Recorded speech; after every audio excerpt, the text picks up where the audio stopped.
देखिए, जो लोग लोकतंत्र पे खतरा कहने की बात कर रहे हैं, उनका इतिहास जांच लीजिए। 1947 में हम आज़ाद हुए, 60 साल से एक पार्टी ने राज किया। वो एक डायनेस्टिक पार्टी थी, परिवारवाद से भरी हुई पार्टी थी। कहने को लोकतांत्रिक थी, पर अलोकतांत्रिक पार्टी है, ये तय होता है। तो ये हमारे लोकतंत्र की कमी है कि वो डायनेस्टिक पार्टीज को हटा नहीं पाई अब तक पूरी तरह। उनका निपटने का टाइम आ गया, तो शायद इसलिए उनको तोड़ मरोड़ पेट में ज्यादा हो रही है। मैं ये कहना चाहूँगा कि क्या कारण क्या है इसका कि ये सवाल क्यों उठते हैं? कहीं आपको लगता है कि कोई कार्यशैली है आपके पार्टी की, या सरकार जिस तरीके से चल रही है कोई सख्ती है जिसको लेकर के ये सवाल उठता है? सवाल क्यों उठता है? देखिए, सवाल पहले तो उठाने वाले कौन लोग हैं, उनकी क्या क्रेडिबिलिटी है, आप वो जांचिए। लेकिन कहीं कहते हैं ना कि जब तक आग नहीं हो तब तक धुआं नहीं उठता। नहीं, आग तो है, आग तो लगी हुई है उनके चारों तरफ। वो तो है ही।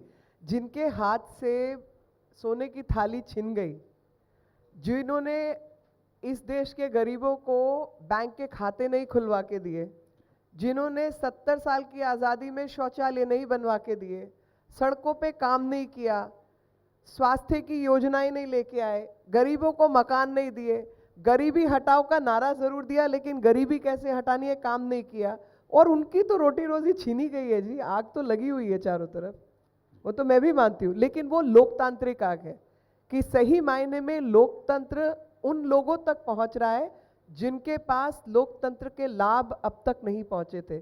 आप पिछले 9 साल का कोई आंकड़ा उठा लीजिए और 70 साल का आंकड़ा उठा लीजिए, आपको समझ आ जाएगा कि कोई व्यक्ति या कोई पार्टी किस विषय से प्रभावित है।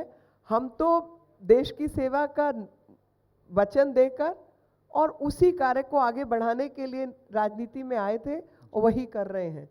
लेकिन उससे किन लोगों को तकलीफ है, वही शायद देश के बाहर जाकर जो अपना काम, जो सबसे निकम्मा बच्चा होता है वो क्या कहता है कि भाई वो होमवर्क किया नहीं, काम कुछ किया नहीं, एग्जाम में फेल हो गए, जाके बोला वो question he out of course आया था।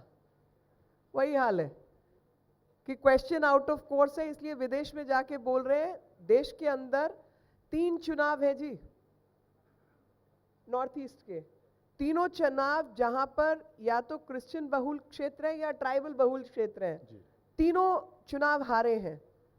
वहां पर जब काम करने का समय था, आपने कोई काम किया नहीं। नॉर्थ ईस्ट को देश का हिस्सा ना मानते हुए वहां पर पैसे नहीं लगाए, सड़कें नहीं बनवाई, बिजली की व्यवस्था नहीं की, कुछ भी नहीं किया। और जब चुनाव आए तो किस मुंह से चुनाव लड़ोगे? तब केरल भ्रमण कर रहे थे, और जब वो चुनाव हार गए तो कैम्ब्रिज में जाके भाषण कर रहे हैं।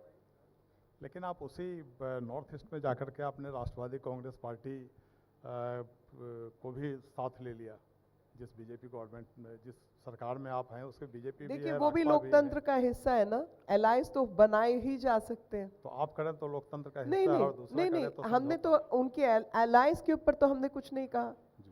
हमने अलायंस के, आप अगर चुनाव में आते हैं और उस चुनाव में आपको कुछ नंबर मिलते हैं, उस नंबर के आधार पर जनता ने वही निर्णय दिया, मतलब एक बटा हुआ सा निर्णय दिया, स्पष्ट निर्णय नहीं है। और उस निर्णय का साथ करते हुए आपने सरकार बनानी है, क्योंकि कोई भी चुनाव तो महंगा चुनाव ही होता है, सस्ता तो होता नहीं। उसको सामने रखते हुए आपने चुनाव लड़ा, और चुनाव में जो लड़ना था लड़े, उसके बाद सहयोग किया और सरकार चला रहे हैं। जनता का भी तो यही मत है ना, जनता के मत का भी तो आदर ही है।